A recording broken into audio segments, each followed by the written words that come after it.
what was I going to say?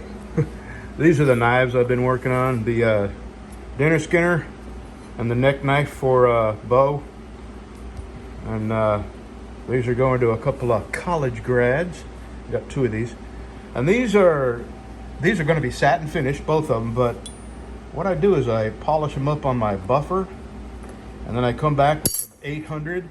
I give them a nice satin finish. And it's just it just makes the satin finish look nicer with a little bit of a buffing underneath them. And that's what I'm fixing to do now. Put them in here and drag that 800 across there. Give them a nice satin finish and then turn around and epoxy the handles on. And let me show you what I have here. I found another piece of presentation grade desert ironwood burl.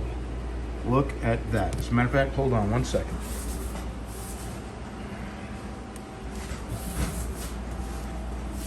I don't want to do that on that cardboard because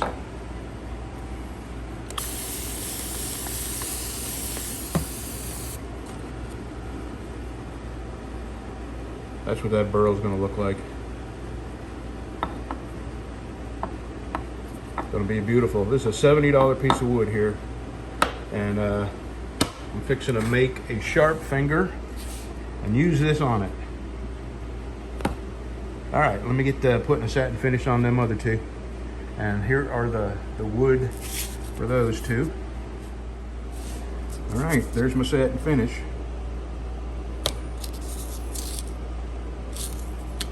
Now we acetone the crap out of them and cut my handles out and get them epoxied on. All right. There's a good start on another one. Now I'm going to start sanding. I don't know if I showed you this. Yeah, I did. I showed you. It's going to be beauty mess. And I just cut out a couple more just because I was standing at the saw. And I just got my new diamond sharpening stones to replace a couple of worn out ones. So yeah, I got those. The dinner skinner to match that dinner skinner. And then I got the neck knife. And let's see, tomorrow's Sunday. Yeah, I could probably get these, all three of them, well, two of them, handles shaped, and probably the Kydex sheath made for that. And then this and the other knife will go into my leather shop, and I'll make the sheaths for that. And then I'll start putting some more time into this. The rest of the day here, though, since I got to wait for these to dry, the rest of the day I'm going to be sanding on this. And I'm going to tell you a quick story. There's a guy here in town that sells pizza out of a trailer. It's called Fat Boys Pizza or something like that.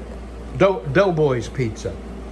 Well, about a year ago, some guy was coming up there in the middle of the night and getting a couple gallons of water out of his outdoor faucet. And he had, the owner of the pizza place had video surveillance. And rather than let this guy have a couple gallons of water, he gets on Facebook, our local Facebook page, and he just blasts this guy's picture, calls him a bum and a thief, and that's all kinds of stuff. Over a couple gallons of water, right? I mean, who would get water from a faucet? Someone that didn't have access to water, right? Could you not spare somebody a couple gallons of water and stop freaking out about it? So, no, he blasts this guy's face and threatens to have him arrested and makes a big stink about it. And eventually the guy who took the water shows up on the Facebook page and apologizes and said, look, I wasn't taking the water for me. There's this lady that lives near you. She doesn't have water in her house. She's got a leak. So they shut her water off. She can't afford to fix the leak. So I bring her a couple gallons of water now and then just so she can flush her toilet and wash her face. And you would think that the guy who owns a pizza place would chill out and say, okay, well, you know, just don't do it anymore or something like that. No, he makes an even bigger stink. And on top of that, I ordered a pizza online, and when I get to the checkout, this SOB has automatically added a tip to my total. And I just canceled the order, and I contacted him on Facebook, and I said, man, you are hustling people who can barely afford to buy pizza for even more money, and you're not only just suggesting a tip, you're adding it into their total, and most people are just going to pay it and not even look at it. And, his reply was, well, if you're too stupid to there's a place where you can back out the tip. I mean, there's a lot of places that do that suggest a tip, but they don't automatically add it to your total. This guy does. And I told him what a crappy thing that was to do, and I wouldn't be ordering any pizza from him ever again. I canceled that order. So over time, this same guy, he has arguments with people all the time. All the other food vendors that come through town and want to set up, he bashes them and accuses them of not having health licenses. He's a real bonehead.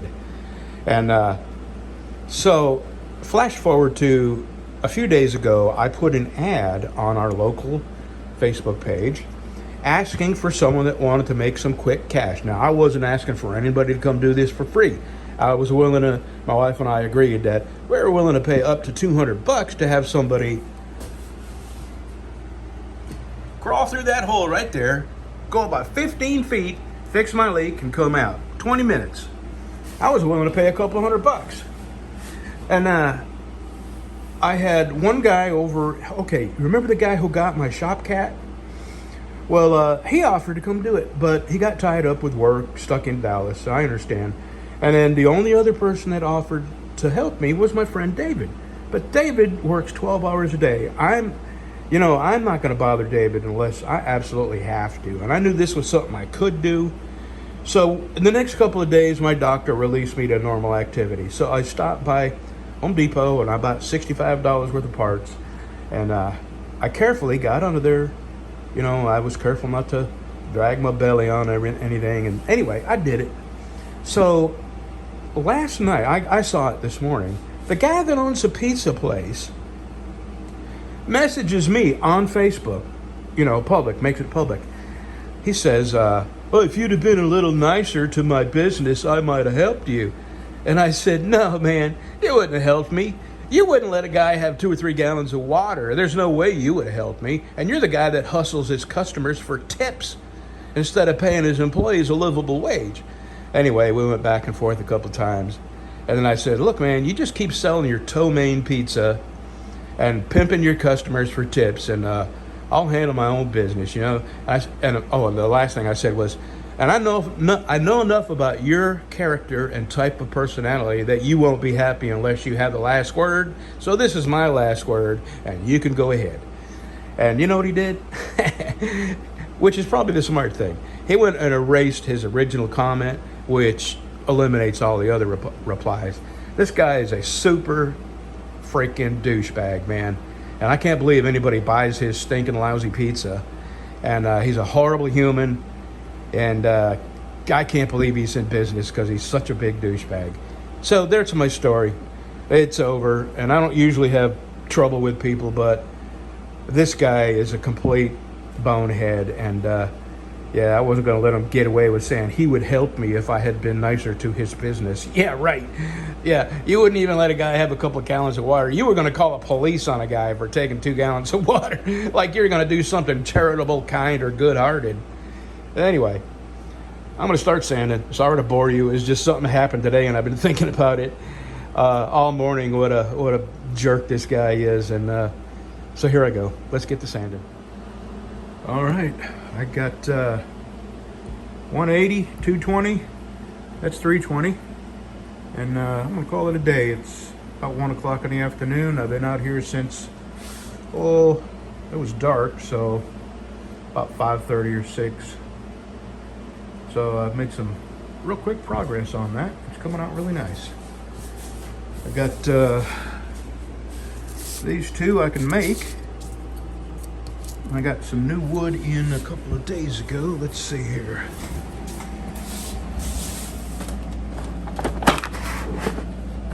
This and this I got yesterday. No, not the yellow one. These two. That's gonna be that's gonna make a nice knife right there. Boy, oh boy, is that gonna be nice. Alrighty. All right, I'm going home. Have a good Sunday, y'all.